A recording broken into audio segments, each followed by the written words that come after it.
Aral pa! Ano na ba nangyari sa inyo? Lalo na lumala yung trangkaso namin eh. Binigyan ko naman sa clinic, wala na may epekto. Naman kayo. Hola!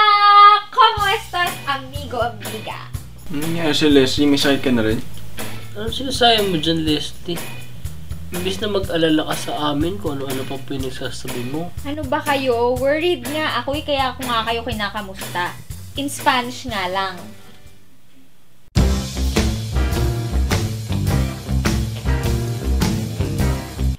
Hindi natin maikakaila sa kasaysayan ng Pilipinas na matagal tayong nasakop ng mga Espanyol.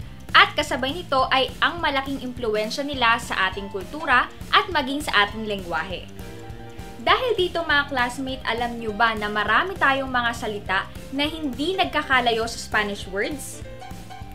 Gaya ng mga salitang eroplano, eskaparate, gitara at iba pa.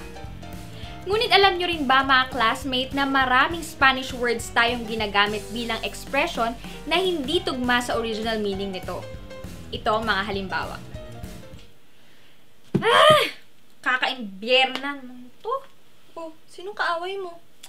Wala akong kaaway, biglang nalobat tong cellphone ko. Hindi tuloy ako makapag-status sa Facebook, tapos ipopost ko pa dapat yung selfie ko sa Instagram eh. Ba yan oh. Grabe naman. Hindi ka lang makapag-status tsaka makapag-post. Imbierna agad. Tara, libre na lang kita ng pagkain para di ka na maimbierna. Tara na nga. Imbierna. Ito ang kadalasang sinasabi kapag naiinis ang isang tao. Ngunit alam nyo ba na nagmula ito sa salitang Kastila na imbierno o imbierna na ang ibig sabihin ay winter o taglamig? Ay, ano ba to?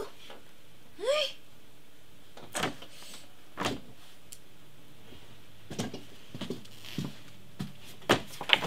Ayan, kagabi ko pa tayo naaral eh. Hindi ko pa rin maintindihan hanggang ngayon.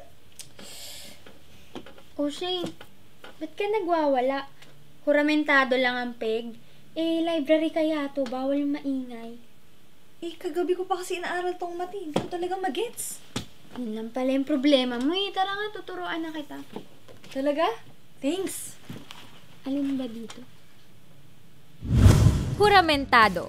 Ito ang bansag ng mga Pilipino kapag ang isang tao ay nagwawala dahil sa sobrang galit. Ngunit alam nyo ba na ang huramentado ay nanggaling sa Spanish word na ang ibig sabihin ay sinumpaan o oath?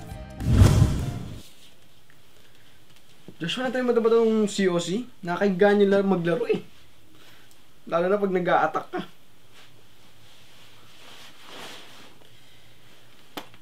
Ba't ka ba naiengganyo sa mga ganyan laro? Alam mo, mas maganda maengganyo kang magbasa ng mga libro. Yung may sense. Yung may matututunan ka, hindi nagsasayang ka ng oras kakapindot dyan.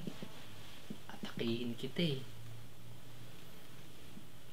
Oh. Engganyo. Ito ang kadalasang ginagamit kapag ang gusto nating sabihin ay nai-inspire tayo o napapalakas ang ating loob na gawin ng isang bagay. Ngunit sa salitang Kastila, ang ibig sabihin ng engganyo ay deception o pandaraya. O ano mga classmate, nagulat kayo no? Ngayon ay naintindihan na natin ng ilang mga salitang hiram sa wikang Kastila na iba pala ang kahulugan sa ating bansa. Till our next language mga classmate!